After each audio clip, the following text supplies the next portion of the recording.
This is Steve Zeltzer with Workweek, and we have covered the struggle of public transit workers around the country when COVID struck and the terrible situation many transit workers were in. Many lost their lives and contaminated their families. And this struggle to protect the transit workers showed that there were serious problems on health and safety rights for workers on the job, particularly frontline workers and workers who particularly on the subways and the trains and the buses. And joining us is this morning is Evangeline Byars. She is a transit operator in New York City, a member of TWU100 on their executive board. And we're going to talk to her about her history, why she became an operator, and some of the struggles and experiences she's had as a transit worker. So welcome to Workweek, Evangeline. Thank you. Thank you for having me. So Evangeline, why don't you first talk about how you became an operator in the MTA in New York City? So I took the train operator exam, I think back in 2009. It's a civil service exam. It was open. It was under the open competitive title for train operator, and I took the test, and that's how I became a train operator. And what kind of work do you do? So I move trains. I'm a train operator in New York City Transit. And basically what that entails is I operate trains. I am currently, I picked into a job which is considered extra list, meaning that I work all different lines, right? So we have different types of equipment. Old tech, which is like a 30, well, you guys wouldn't know what that is. But I just basically operate trains. And the pick up customers and passenger service. Mm-hmm. And one of the issues is the kind of decrepit situation with our transit system. And when you became an operator, was that a concern for you? Because I know that the infrastructure is falling apart. And what does this mean for the workers who are trying to take people on the trains? You know, that's a real question. Well, health and safety at transit is a very, very serious issue. It's one that is overlooked and glossed over, but it's a very serious issue. One, if you look at the way the New York City subway system is kept up compared to the Metro North and the Long Island Railroad, we've basically been abandoned because they're just now making a lot of repairs, but again, they're not properly doing those repairs, right? And so we work in very hazardous conditions in New York City Transit. There is a lot of what they call there's a lot of like still dust. They call it nuisance dust, but there's like still dust, silica that we are constantly inhaling. It's a very, very unsafe environment. And this obviously causes injuries and sicknesses among the workers. Is that a problem for transit workers in New York? A lot of people develop respiratory infections, allergies that they didn't know they have once they begin working because of the air quality is very poor. So a lot of people report that since they started working for transit, they have like very, very bad allergies. They have a lot of people get a lot of upper respiratory infections and everything else. And did this affect you at all? You're working underground? Yeah, well, it's affected me as far as I haven't had like upper respiratory infections and things like that, but definitely I can tell like my breathing is different. Like I constantly like I don't work in work trains anymore, but when I did, I would have to afterwards clean out my nostrils and stuff from working in the tunnels, things of that nature. So, yeah. Mm-hmm. And when you took up this issue of health and safety as a worker, what was the response of management? Well, one of the things that was happening when around the time I first started, but I was working in the work trains division, we were they were doing a project on the L line. And a few of the workers that were there, which, well, you know, John Ferretti, they had organized basically a protest, you know, and also alerting the public to what was happening in the system. As a result of that, Transit developed a program to help us in regards to safety, but it made it sort of a stipulation, because if you opt into the program to monitor you when it comes to silica, if it comes back found that you have any condition, now you put your job in jeopardy, because now you're no longer going to be able to most likely work in that same capacity. So it's a lot of people have opted out from even participating, because it's almost like a two-edged sword, right? Because they're going to find something if they start monitoring people. And so to discourage it, they connected it to where you had to get like what do you call it? Checkups and things of that nature. Mm-hmm.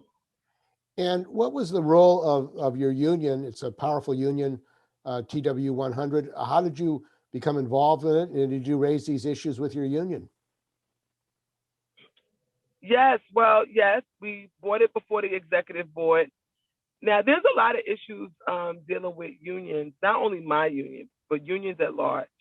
The executive board, which is the supreme governing body of the local of any union, when the members bring issues before the executive board, the decision on the executive board determines how things are played out in the union.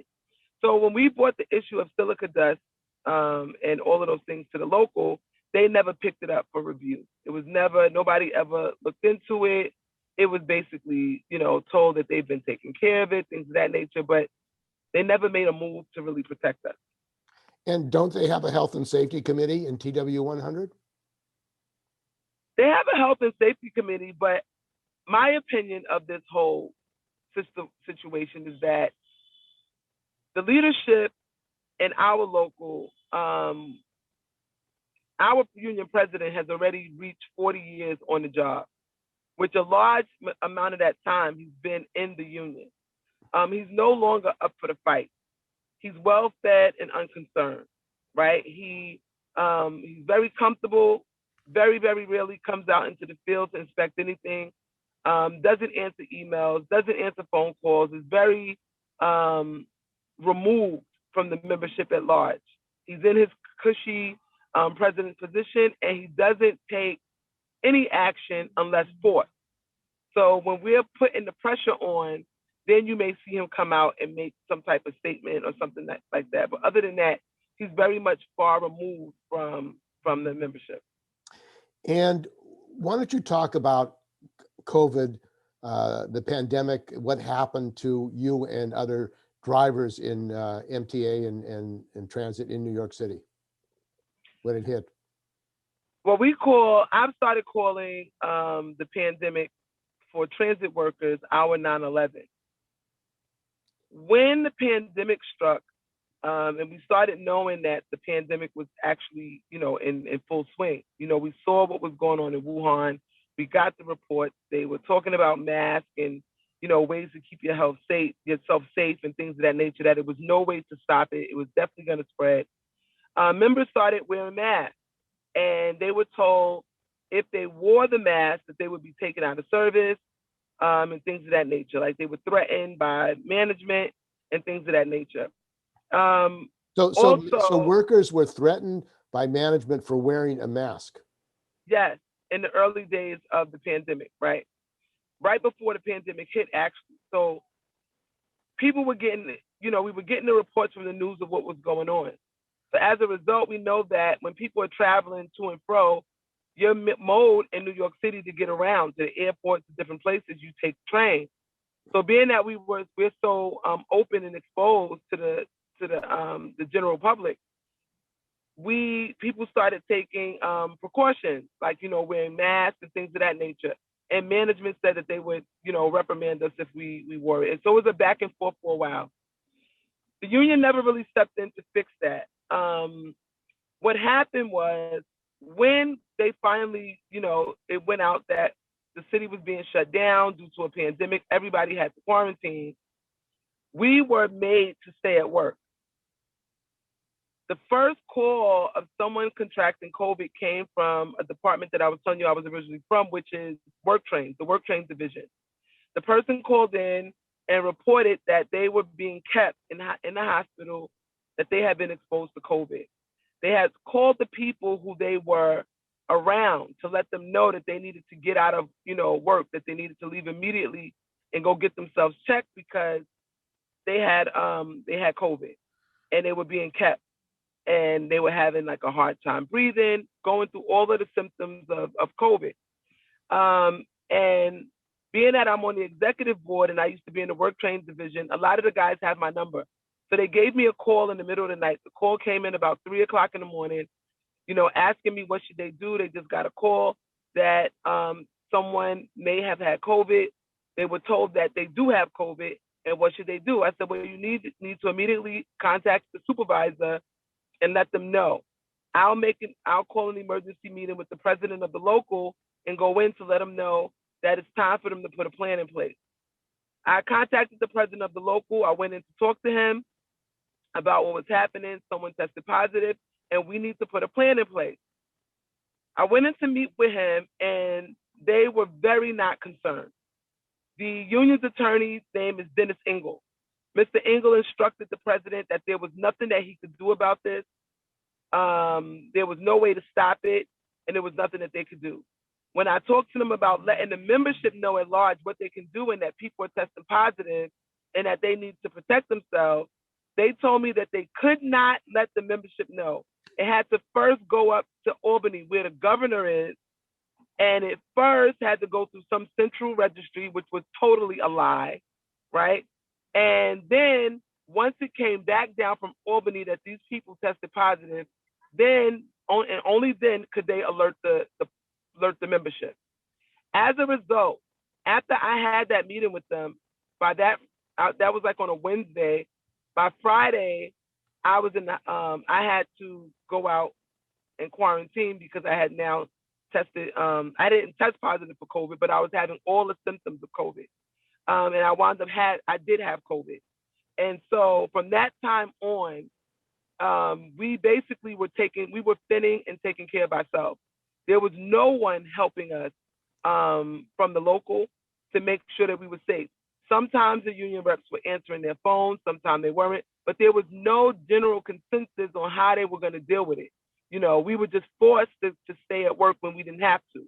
As a matter of fact, the governor said in one of his state of the city address, one of his COVID addresses to the state, that the people at New York City Transit are fine people because they're showing up to work and they do not have to, right? So that's what he's telling the public, but we're being told that we cannot go home and quarantine. As a result, we have lost over 157 of our members. Even though I was sick, when I started to get better, I started doing something as distributing care packages, which were lemons, oranges, ginger, all of the natural remedies that would help you with COVID, right? So I started dropping them around to different members and things of that nature, and even people just in the community. And one of the gentlemen who had COVID, he's also on the executive board. His mom and dad, he was contacted by the MTA and told that he had been exposed, he needed to go home and quarantine. He left the quarantine, however, he had already exposed his parents. Both his parents, his mother and his father, succumbed to COVID, right? They were hospitalized, and at that time, they were putting everybody on ventilators. And the likelihood of you coming up of a ventilator was slim to none. Most people who went on the ventilator did not make it. I don't know if you saw all of the trailers that were around New York City, the freezers that they had, where they were throwing bodies in the back of freezers in mass number. And so there was nothing that they could do. Myself and my family, we decided to stay home and just fight it out. We never went into the hospital. We used a lot of natural remedies and it passed. However, those people who were around me who went into the hospital, most of them did not make it out. And the union has a responsibility to protect the lives, the health and safety of the members. Why didn't they take it seriously? I mean, your fellow members were dying, and they're contaminating their families. What kind of response was this by the union when it was a life and death situation for your members? Well, again, because we have a union that is very far removed from the needs of the members, and what it is that we're facing on a daily basis, they could care less. We had a few people who were actually members on the executive board and staff and elected officers to pass away. There still was no alarm or anything to do anything except just report the death toll daily. Did they ever make any demands on Governor Cuomo? No, they've never made any demands of Governor Cuomo. As a matter of fact, the way the system got shut down is our employees started writing letters to the city council, to people in the city council, and the city council is the one who made a recommendation that the subway system should be shut down because it was the epicenter of the virus. It was being transported throughout the city based off of our system. So it needed to be shut down for cleaning. New York City Transit, our subways, as you know, is a very unclean system. If you take the other trains, Metro North, Long Island Railroad, they do more to upkeep that system than they do to upkeep New York City Transit. It's not that the workers are not cleaning the system, it's that we are not they stopped hiring cleaners and to do the work in the system, and they don't do, like the way they would shut down the system to do a deep cleaning. There's no deep cleaning that goes on in the MTA on a daily basis. And do you think this has something to do with racism? Yes, I do. I really do.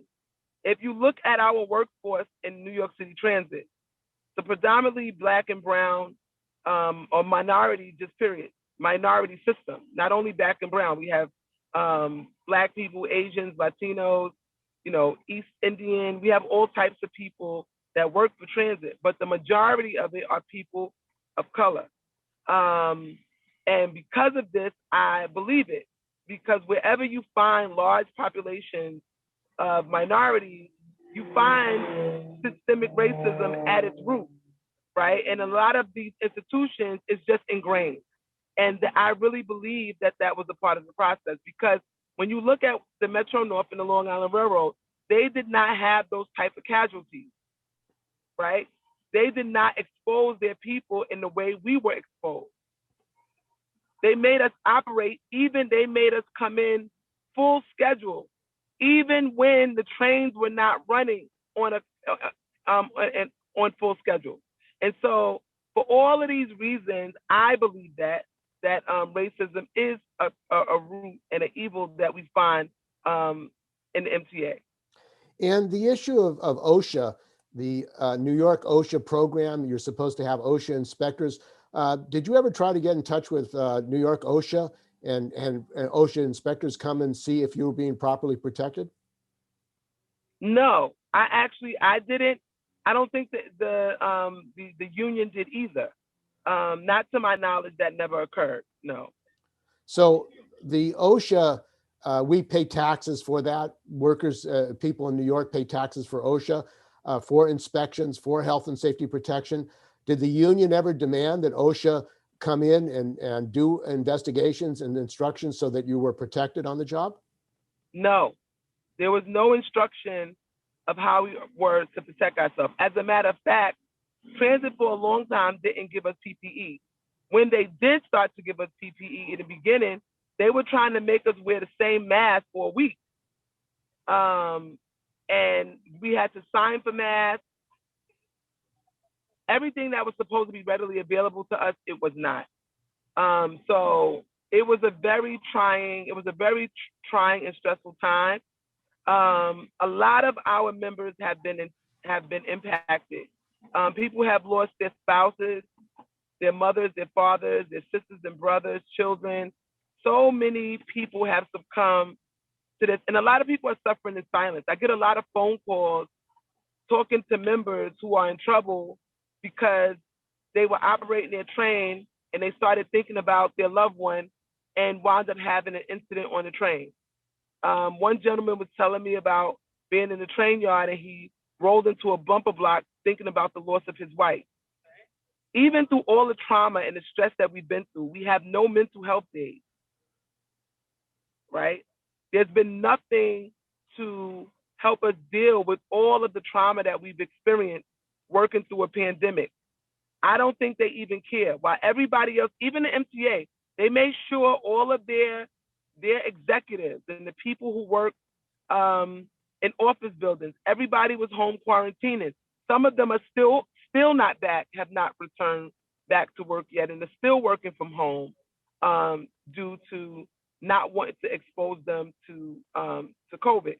However, we don't have that.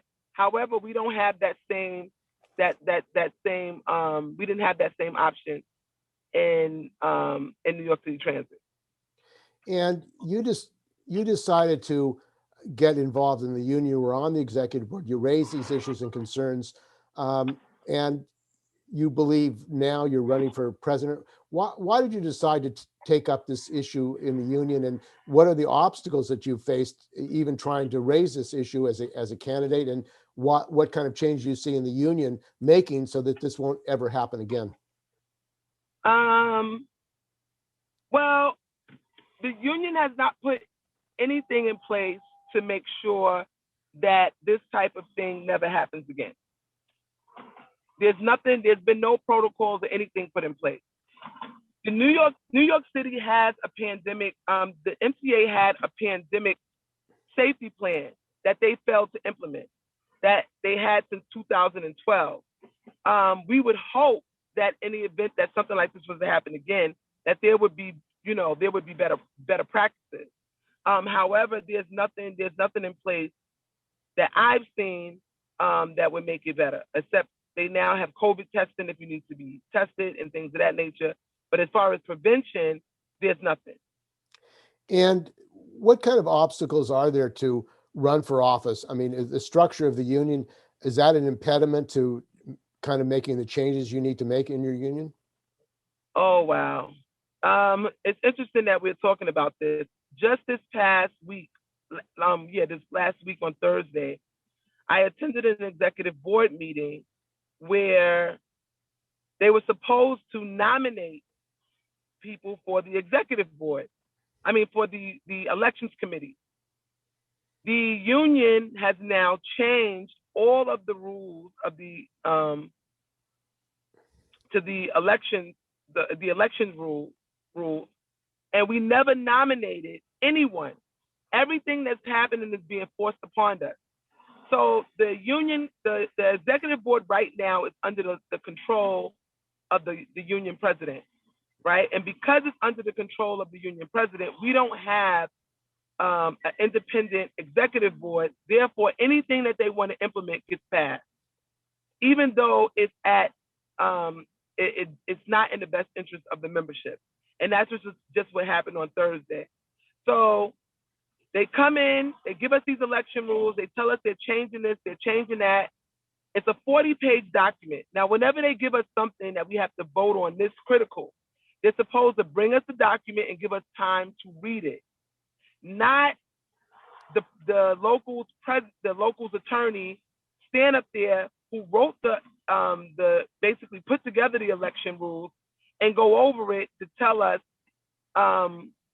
highlight the parts that he finds are important to us and that we should know and hear about, and then the rest of everything else we don't get to talk about, right? So I serve on the train operators division of the executive board, and my division, we pretty much do not vote along the lines of going against the membership. So we voted it down. However, in voting it down, I asked, can I have more time to read the changes that just passed? so that I'm running for office. I need to know what these are so that I can at least communicate this to the people who are preparing to run so that they can know what it is. And not only that, we need to know what this document has in it. We don't know. They said to me, well, Ms. Byers, how long were you going to sit over there? We've been going over this for like an hour.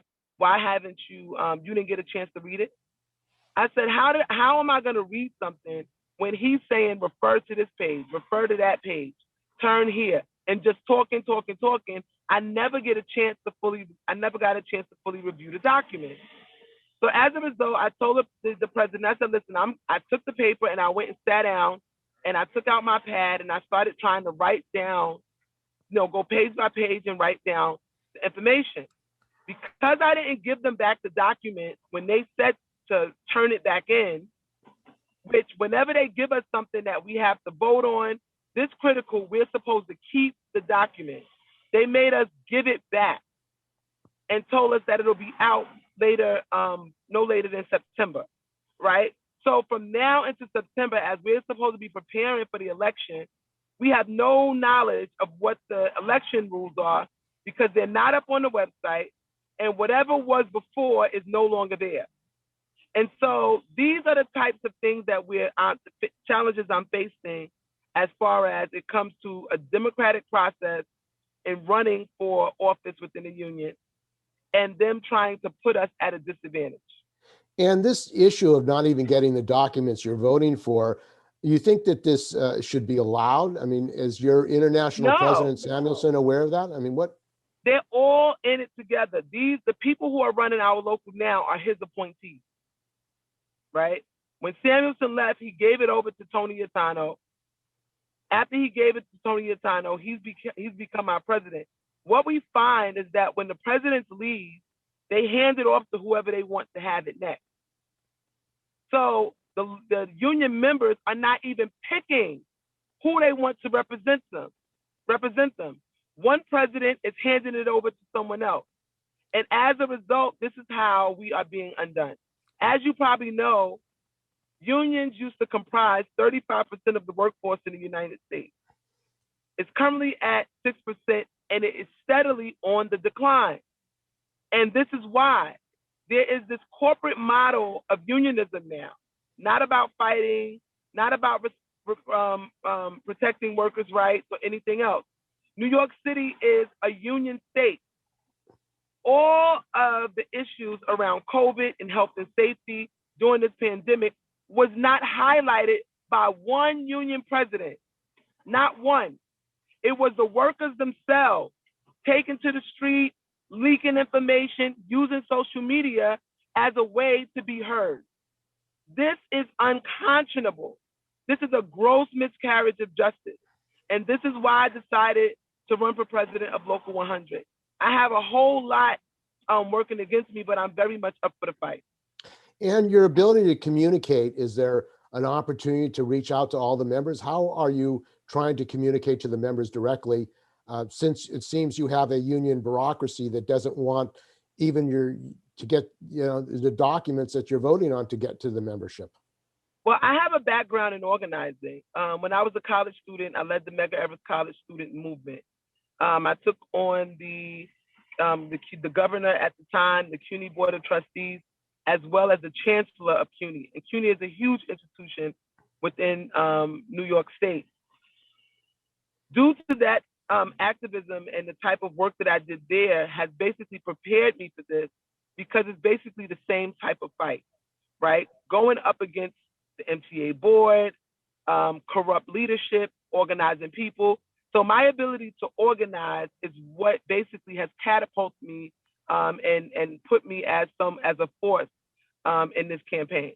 The labor movement does not have a national labor channel.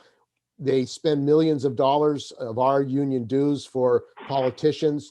Yet this issue of what happened to workers in the midst of a pandemic, it seems that your voices were not getting out. And Governor Cuomo was covering up the fact that you were dying on the job because you didn't have a lack of PPE. You think that Exactly. And not to make it even worse, the relationship between politicians and the union is one that is supposed to be, interconnected, right? It's not supposed to be where we just give them money when they're ready to run. They come make a photo op, you interview to get our endorsement, and then we never see you again, right? A lot of what I see going on in the local is that we're just a cash cow. We're giving elected officials money, and they're not showing up in our time of need. The men and women who spoke out for us were not people who were even given financial contributions from our local, and they're the ones that spoke up for us. They pick and choose who it is they want according to what benefits them. And this corporatism that you say dominates your union and many other unions in this country, you think it's the same structure politically? I mean, the Democrats and Republicans are both parties controlled by the wealthy and the rich. New York has a lot of billionaires like California, and yet that money is not going to protect the workers in transit and other workers who are affected by this pandemic. No, it's not. Well, I'm actually working on leading a resurgence of the labor movement. I believe when I am elected president of Local 100, that it will give me the ability to organize a mass movement when it comes to labor, rallying workers from everywhere, right, to begin to take back unions. If TWU Local 100 implodes and we're no longer able to function and operate as a local, because we're constantly being undone. The undoing of our collective bargaining agreement, the giving away all of our gains, the things that we fought and won for our workers, giving all of those things back, not protecting the title of civil service, not holding the governor and the city and the state legislature responsible or accountable for implementing a pension system that will almost ensure that our workers retire in poverty.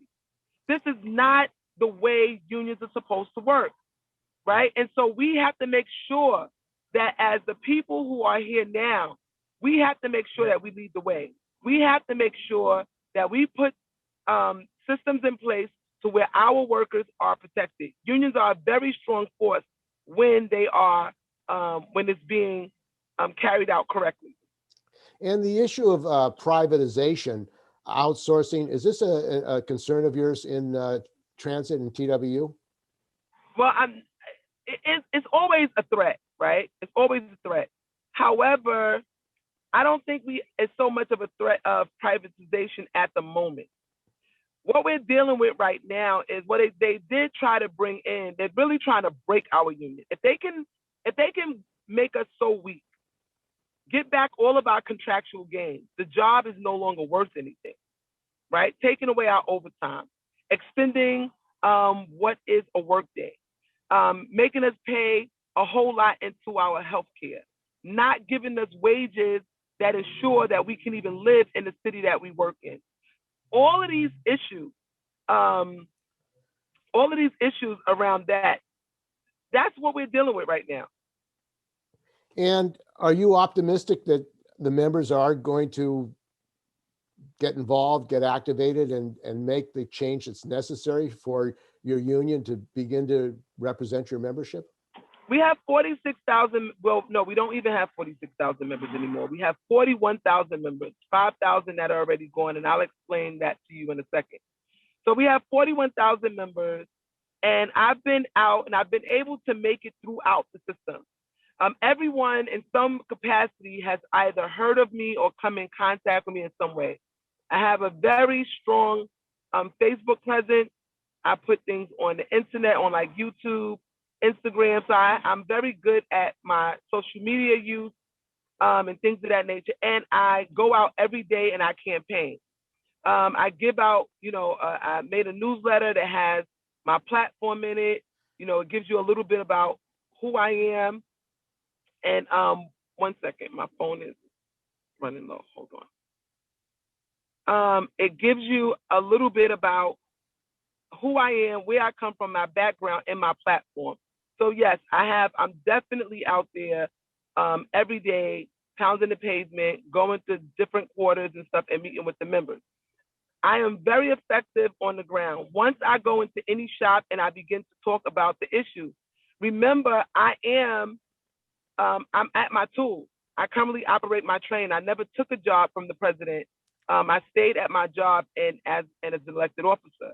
So I'm experiencing the same things that they're experiencing. So when I'm talking about retiring on half of our wages and being in poverty, protecting our access to the middle class, our health care, they understand what I'm talking about, and I understand what they're experiencing because I'm right there with them. So I'm more received because I'm there doing the job.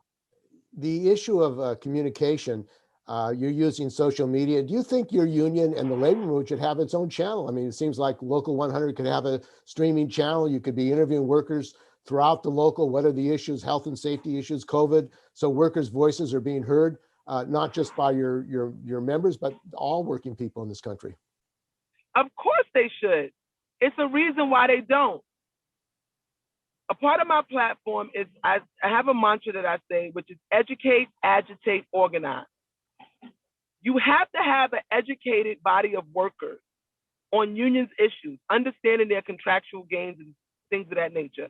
Just basically how the overall union functions in order for the union to be active and participate.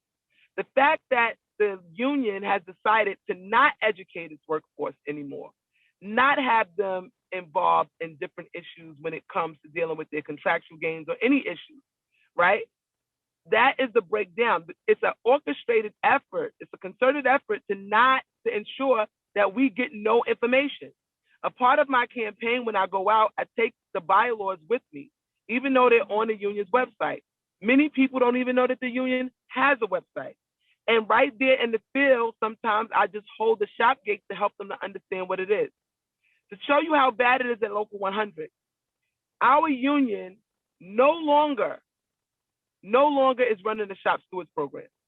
We haven't had shop stewards trained within 3 years. We have not had a shop steward training program. So these are the types of things that we're up against. So until we get new leadership that is more centered and focused around workers, our rights and our needs, and not that of the corporate model, which is currently in place of the union, we're never going to see the communication systems in place, shop steward programs come back. It's going to steadily and continuously go down.